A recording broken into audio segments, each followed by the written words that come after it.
Здорово, чертяги! Вот прям не хотел я делать ролик на эту тему, сидеть с умным видом, рассказывать, что я выиграл и где был, но обстоятельства вынуждают. Секи сюда, пузан, интернет! Посмотрим, что написали эти гандоны про нас, бля. Ибо много скопилось комментариев по типу «Кто ты?», «Как ты можешь нас, гуру всея, чему-то учить?». Для тех, кто уже хочет выключить этот ролик, потому что нужна суть, а она, как известно, в подъезде, сразу подытожу. Я являюсь чемпионом России по бодибилдингу, 4-кратным чемпионом Калининграда, абсолютным чемпионом Литвы, бронзовым призером Кубка Латвии, серебряным призером NPC Ronnie Coleman Classic и чемпионом NPC Steve Kukla Classic в Техасе. Я выступал на первой любительской Олимпии в Вегасе, где стал 6-м, но об этом позже. Ну и как-то между делом выиграл чемпионат Калининграда по жиму лежа. Остальную менее значимую шелупонь, которой было немало, даже упоминать не буду. У меня высшее образование в области физкультуры и спорта и тренерский стаж более 10 лет. Моя жена дипломированный нутрициолог, которая работает с известными нутриблогерами и врачами на лучшие университеты страны, а также создает свои курсы. Если коротко, то она преподает там, где все ваши знакомые нутрициологи учились. Это чтобы было понятно, откуда мы берем информацию о питании в роликах. Скучновато! А теперь по порядку. Люди вообще привыкли видеть то, что хотят. А хромосому отдельных особей полистать хотя бы мой инстаграм или включить мой прошлый ролик, где я немного рассказываю, что я за перец такой, видимо, не хватает. Поэтому коротко и по делу расскажу о своем слаженном пути в виде приятного пиздежа под пивасик. Вдобавок, этот ролик послужит предысторией для будущих роликов про мою жизнь в Америке, которую многие кровь как из носу просили. Ну и в конце таки поговорим о вашей любимой теме – фармакологии. Поэтому запаситесь кето-попкорном и погнали. Итак, я родился. Шутка. Вся инфа о том, где и как я начинал качать баночки, есть вот в этом ролике на канале. Поэтому сразу к делу. В 2009 году, в возрасте 15 лет, накачавшись за год как Джей Катлер, я решаю начать подготовку на соревнования по бодибилдингу.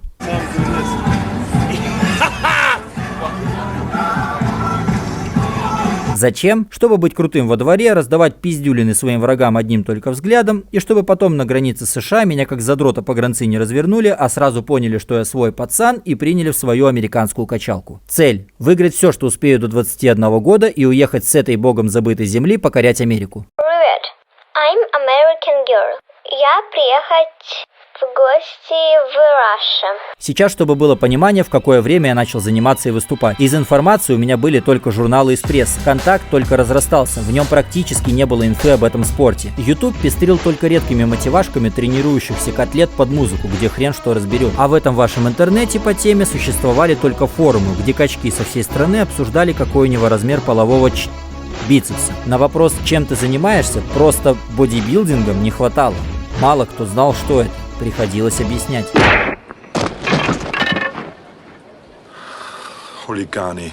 Я застал старый грим, в котором спортсмены были как шахтеры и чебурашки. Алексей Лисуков был подавающим надежду юнцом.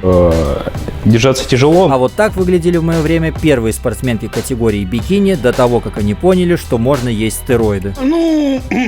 Соревнования были бесплатные и проходили раз в год. Пришел – молодец. Залы собирали толпы людей, которые заглядывали из двери, наблюдая за ходом соревнований, не имея возможности зайти внутрь из-за количества желающих. Битком народу нахуй. У входа, блядь, в проходах люди лежали, блядь, на полу сидели, чтобы посмотреть, блин, на эту зарубу, блин.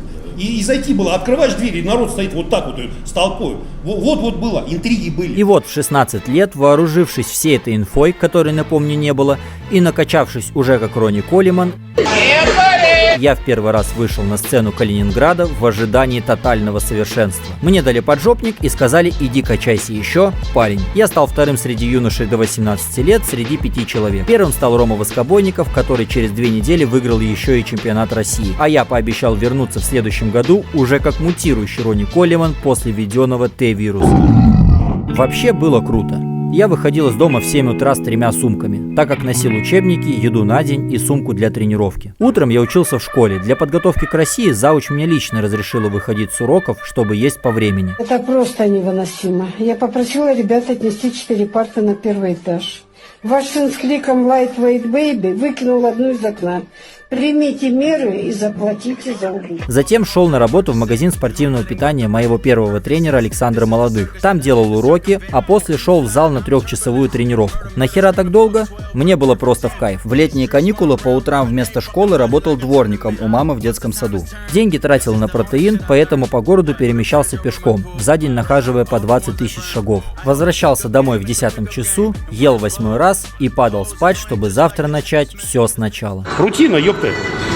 Кто готов на рутину, тот чемпион, а кто не готов, тот нахуй, блядь, сосед. А еще параллельно завел первый крупный паблик ВК о калининградском бодибилдинге. Позже мои старания отметила сама федерация, пригласив на свой новогодний корпоратив. И подняв перед всем залом именитых качков прошлого и настоящего, поблагодарила за работу в соцсетях, наградив протеином. Держу в курсе. Чтобы было понятно, насколько много работы в СМИ я проделывал для популяризации бодибилдинга в России. Помимо упомянутой группы, я также вел самую большую группу ВК Мисс Олимпия Оксаны Гришиной, так как она своя, из Калининграда, ну и вообще ровная чика. А еще вел один из самых больших порталов о бодибилдинге Александра Тимошенко вместе с ним. Мою работу настолько заметили и оценили, что одно время даже платили за ведение сторонних групп. Так, например, одно время мне лично платил Алексей Киреев, ака Доктор Любер, за ведение его группы ВК от его имени. Сейчас все качки упали со стульев, не ожидая такого поворота. Ну а если вы не качок и не в курсе за этого чела, то забейте. Да, не все так просто, как видится вам по моей картинке кето-бодибилдера якобы из ниоткуда. Но хорошо уебываться, продолжим по делу. Ну все, хватит. Миша, не выебывайся. В 2012-м в свои 17 лет я сдерживаю обещания и выхожу второй раз на сцену, чтобы показать миру нового себя. Я выигрываю чемпионат Калининграда, а потом еду на чемпионат России в Ставрополь, где тоже выигрываю в категории юноши до 18 лет. Получаю звание кандидата в мастера спорта России и перехожу по праву победы в категорию до 21 года. Тогда было 21, а не 23. И там получаю люлей от Далера Исматова и компании. Да, я начинал в одно время с многими сейчас известными спортсменами, но уехал из России на пике популярности нашего бодибилдинга в медиа. Вероятно, поэтому вы пропустили инфу обо мне. Ладно, карты на стол. Всему виной вот эта спортсменка, выигравшая чемпионат России, Европы и мира по бодифитнесу среди женщин, будучи юниоркой. В общем, не раздувая тут Санту-Барбару, скажу только, что мы вместе тренировались и выступали на соревнованиях. А потом что-то как-то не сошлось, молодость, гадость, и вот, в общем, я сижу один на берегу океана в США и попиваю свой дайкири. А иногда совсем не один. Но не будем забегать наперед. Итак, куда поступать после школы, вопроса уже не стояло. В лицее я учился на актера.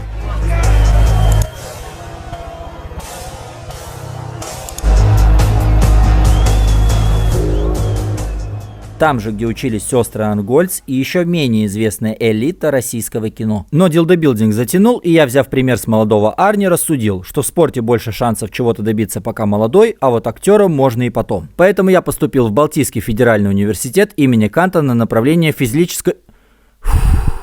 физкультуры и спорта. Короче, физрук или тренер. Параллельно меня сразу допустили работать тренером, так как я что-то там уже выиграл и начал учиться по специальности. Далее, 18 лет, я прямо-таки провалился по форме, потому что зазнался. Тем не менее, стал вторым в новой для себя категории юниоры до 21 года. И больше в этом сезоне меня никуда не взяли. Тогда я включил режим из третьего Рокки Бальбоа, где он сначала отгребает люлей, а потом весь фильм тренируется, и в конце, ура, победа! Я начал тренироваться 2 раза в день, 7 дней в день, 13 часов за час и так далее. И через полгода выиграл Калининград снова, уже по юниорам, а потом еще и в категории классический бодибилдинг среди мужчин, получив первые денежные призовые от спонсоров турнира. Среди мужчин это когда нет ограничения по возрасту, то бишь среди здоровенных дядек, которые тренируются в 2 раза дольше тебя. А в чем прикол? Ну все же мечтали дать пизды тому взрослому пацану со двора, который держал всех в страхе тупо своим возрастом. Так вот, если ты качался лучше, у тебя есть такая возможность хотя бы на сцене.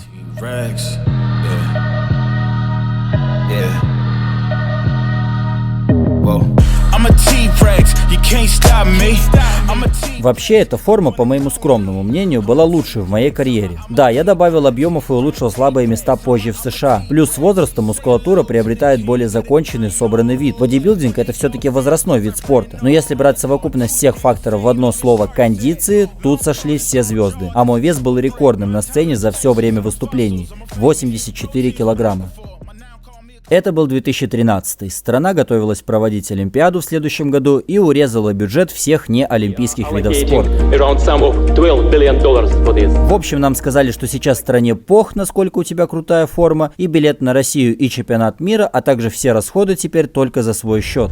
Подобный грандиозный проект строительства не мог обойтись дешево. Раньше федерация возвращала деньги за перелет и отель, если ты входил в призовую тройку. У меня таких бабок не было, а выступать хотелось. Тогда я, пораскинув мозгами, решил, что выигранных 12 тысяч хватит для поездки на чемпионат Латвии и Литвы. И так как меня знали в медиа и я имел вес Федерации Калининграду, то обратился напрямую в Федерации тех стран, куда вместе с Тимошенко собрал уже целую сборную от Калининграда. Например, получая визу в посольстве, консул звонил президенту Федерации бодибилдинга Латвии и спрашивал, правда ли какой-то Покрышкин со сборной едет на соревнования в их страну. Понимаю, вы думаете, нахрен мне столько инфы, но она поможет позже. Да и почему нет, это мой блог, поэтому сидите, бля, молча. В общем, в Латвии была только одна категория – мужской бодибилдинг, без разделения на возраст, вес или рост. Я стал третьим в категории из 5 человек, напомню, будучи юниором 19 лет. Как мне позже сказали, второе место отдали легенде Латвии, когда-то выступавшему на Мистер Олимпии. Он был не лучше меня, но мне 19-летнему пиздюку, мол, и третьего достаточно. Ну а я и не против.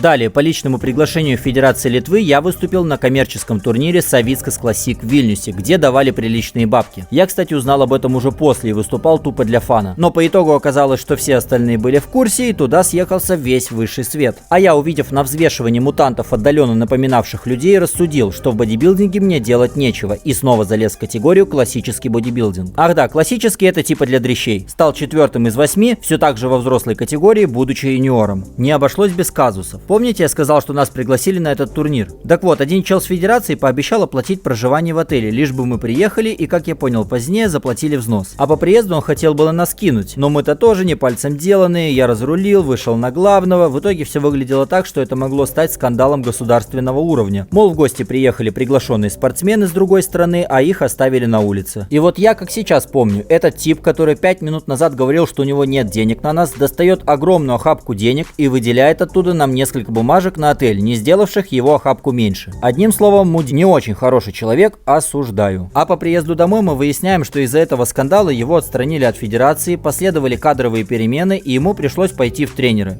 Кто понял шутку, оцените. Ну типа тренеры, это самое дно. Короче, справедливости ради, помимо отеля в качестве компенсации нам оплатили еще и дорогу домой, поэтому от этой поездки остались только положительные эмоции. По итогу над ситуацией смеялись на собрании в нашей федерации. Мол, 19-летний пиздюк устроил переворот в федерации другой страны. А мне, если честно, было жалко мужика. Я даже написал главарям той банды, что зла не держим и во всем виной недопонимание. На следующий день я выступил на чемпионате Литвы, на котором, о да здравствует, была моя категория юниоры до 21 года. Став абсолютным чемпионом Литвы среди юниоров, я попал во все местные новостные издания вместе с чемпионкой среди девушек. Держу в курсе. Конечно, лоханулся я не поехать в тот сезон на Россию или чемпионат мира среди юниоров, где еще и моя категория классический бодибилдинг была. И в отличие от взрослых категорий, где выступал я, там, конечно, было ограничение по возрасту до 21 года. Пацаны были хорошие, но бороться за призовые было можно. Но если бы до кобы, двигаем дальше. Коротко о моей карьере в пауэрлифтинге. В 17 лет я выиграл чемпионат Калининградской области по жиму лежа, выжив 150 килограммов при собственном весе 87 килограммов. А вот на соревнования по пауэрлифтингу не пустили из-за отсутствия справки о здоровье. Да, так бывает, когда приходишь на чужие соревнования из другой федерации и зала. Как тебя не допустить, придумаю. Короче, я тогда на них обиделся и сказал: играйте тогда в своей песочнице сами. Мои максимальные силовые 18 лет. Жим 180, присед 220 и становая 250 килограммов.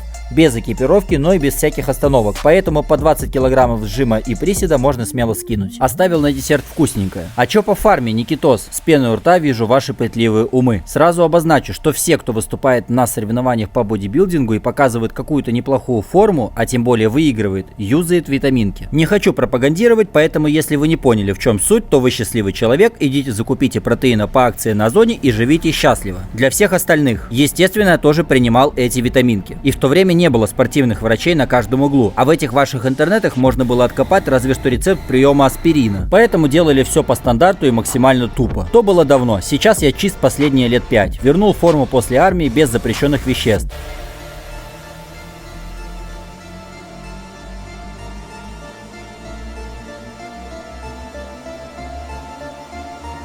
В армию я пошел, кстати, уже после Америки. И выступал на последних соревнованиях в Питере, контента ради, тоже чистый. Ролик по этой теме найдете на канале. Я вообще не одарен генетически. Посудите сами. Например, генетически одаренный Фил Хит за 6 лет тренировок стал третьим на Мистер Олимпии, весил 110 килограммов и выглядел вот так. Я за 10 лет тренировок выиграл максимум местечковые конкурсы красоты и при весе 80 килограммов выглядел вот так. При этом я копипастил тренировки и питание лучших атлетов и делал все для максимального результата. То есть вот такой результат не получишь, просто принимая волшебную таблетку, сидя на диване. Я тренировался по 3 часа каждый день, и порой мне бывало 10 тренировок за неделю, по 2 в день. Я выходил на улицу 3 раза. Завтрак, обед и ужин. Все остальное время я качался. Я ел 8 раз в день по 5000 килокалорий, принимая тонны спортпита. Сдавал анализы и перенимал опыты у лучших спортсменов России и других стран. И знаете что? Почти все, что я слышал, зачастую даже наполовину не делалось лучше, чем делал это я. А по итогу я знаю людей, которые делали пару упражнений, не знали, что такое спортпит, и росли одной только, сука, силой мысли. Короче, знаешь, он родился, и ему фартануло. А потом просто, рот он открывал, его там кидали, и вот он вырос нахуй. Халява. Его бы в подвал нахуй, в 90-е, ебаный рот. И он кусок хлеба кинуть ему, блядь, с водой, ёпта. Пускай накачается, блядь. И 3 метана дал ему, нахуй, свободен, ёпта. Нет, конечно, речь не о профессионалах, это тупая элита. И понятно, что бодибилдинг завязан на фармакологию, но одной фармой генетику не победить. Да, есть эпигенетика, но пока для про-бодибилдинга все это бред собачий. Генетически одаренные спортсмены, которые не работают на полную, выигрывают неодаренных, но выполняющих все на 200%. С другой стороны, представьте, если генетически одаренный еще и пашет на эти 200%. Так мы и получаем непобедимых Роналду, Тайсона, Шварценеггера, Катлера и Колмана. Просто если ты тренируешься год за годом, фарма, меняешь курсы и так и не выстреливаешь, ты должен понимать, что великим профессионалом тебе уже и не стать. Есть ребята, которые неплохо выступают на областных турнирах, есть те, которые побеждают на региональных, там, я не знаю. В Америке есть еще чемпионаты штатов, там свои люди, которые неплохо выступают. Есть уровень национальных турниров, и там есть местные чемпионы. Они даже могут карту получить свою, но станут ли они когда-то великими билдерами? Навряд ли. Почему? Да потому что у них нет этой особой генетики и всего, я не знаю. Речь идет об 1% людей. Это как... Когда вы путешествуете по миру, десятки тысяч людей бегают, да, там марафонцы или скоростные какие-то спринтеры. Хоть по самой уши зарядите их фармой, так как Карл Льюис или Усейн Болт они бегать не будут. У них просто лучше генетика, они были рождены для этого. Никакая фарма не позволит вам бежать так же быстро, как они. Никакая фарма не сделает вас мистером Олимпия, если изначально у вас не было генетической предрасположенности к этому. Так что извините, что я, может, рушу чьи-то мечты, но это вообще странно. Это, наверное, единственный вид спорта, где каждый второй школьник, пришедший в зал, увидев кого-то большого, да, выступающего спортсмена, сразу думает, вот если бы я ставил химло, я бы выглядел не хуже него, даже больше, я бы выступал. И они не задумываются о той работе, которую проделывают эти спортсмены, какая у них генетика, сколько лет они тренируются. Вот у меня есть друзья, например, которые играют в гольф. Они там собираются на уикенды, даже какие-то там мини-турниры между собой организовывают. Не могу сказать, что я большой фанат гольфа, но иногда я тоже с ними играю. Так вот, я ни разу не слышал, чтобы кто-то из них бил себя в грудь и говорил, что Тайгера Вудса порвет. Или те, кто играет в теннис, вот найду Джоковича и разорву его. Они просто в кайф это делают, понимаете, для удовольствия. Но почему-то каждый говнюк, пришедший в зал, глубоко убежден, что он мог бы быть гребаным мистером Олимпия, принимая бы он только фарму. Можешь расслабиться, этому не бывает, что бы ты себе не ставил. Итак, после того сезона 2013 года я на время повесил плавки на гвоздь, осознав, что мотивации выступать тут уже нет. И в скором времени, придерживаясь своей цели выиграть все до 21 и уехать в Америку, так и уехал за новой мотивацией для себя, просто делать любимое дело. Но это уже совсем другая история.